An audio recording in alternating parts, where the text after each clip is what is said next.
Hi, champs. So, welcome back. This is the question from JEE Mains 2022. Which of the following is the strongest Bronsted base? पहली बात Bronsted base क्या होता है वो आपको पता होना चाहिए. So Bronsted base यानी ऐसी कोई स्पीशीज जो प्रोटॉन एक्सेप्ट करेगा, that means H plus accept करेगा.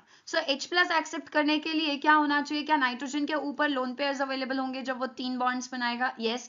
क्या ये नाइट्रोजन इलेक्ट्रॉन रिच होने की वजह से H प्लस को अपने इलेक्ट्रॉन्स वो लोन पेयर दे सकता है जिससे नाइट्रोजन हाइड्रोजन का बॉन्ड बनेगा? यस. सो क्या nitrogen containing compounds H plus को एक्सेप्ट कर सकते हैं by using their lone pair? Exactly. और इसीलिए nitrogen containing compounds Brønsted base की तरह एक्ट कर सकते हैं. क्या आपको चारों जो ऑप्शंस है ए बी सी और डी, चारों में भी नाइट्रोजन कंटेनिंग कंपाउंड्स दिखाई दे रहे हैं जिनमें सबके ऊपर नाइट्रोजन पे लोन पेयर भी अवेलेबल है?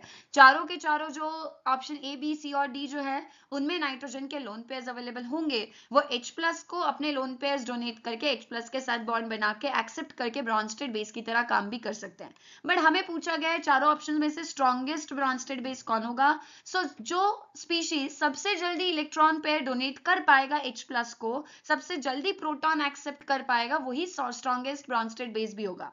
अब ऑप्शन ए बी जो है क्या ये आपके नॉर्मल एलिफैटिक अमीन्स है?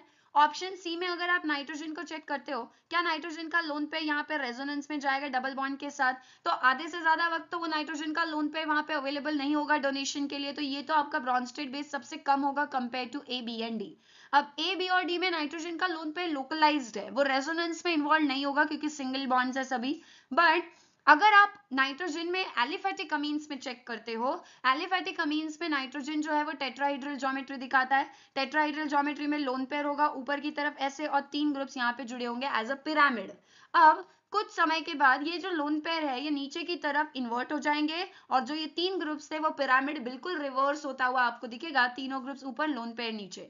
क्या जैसे अम्ब्रेला इन्वर्ट होता है ये उसी तरह का फेनोमेनॉन है? यस, इसे हम अम्ब्रेला इफेक्ट भी बोलते हैं. ये कौन दिखाते हैं? Nitrogen containing compounds aliphatic amines show करते हैं.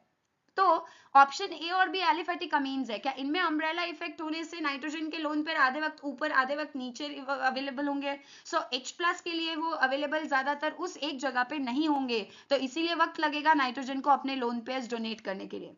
बट जो ऑप्शन डी है ये एक दो साइक्लिक रिंग्स आपको दिखाई दे रहे हैं, दो रिंग्स दिखाई दे रहे हैं. सो ये आपका बायसाइक्लिक कंपाउंड है. इसमें अम्ब्रेला इफेक्ट नहीं होगा, नाइट्रोजन के लोन पेयर्स इन्वर्ट नहीं होंगे, वो 100% हाइड्रोजन के लिए अवेलेबल रहेंगे और इसीलिए सबसे पहले यही H प्लस के साथ बॉन्ड बनाएगा. सबसे अच्छा ब्रॉन्स्टेड बेस ऑप्शन डी ही होगा बिकॉज वो एक बायसाइक्लो कंपाउंड है.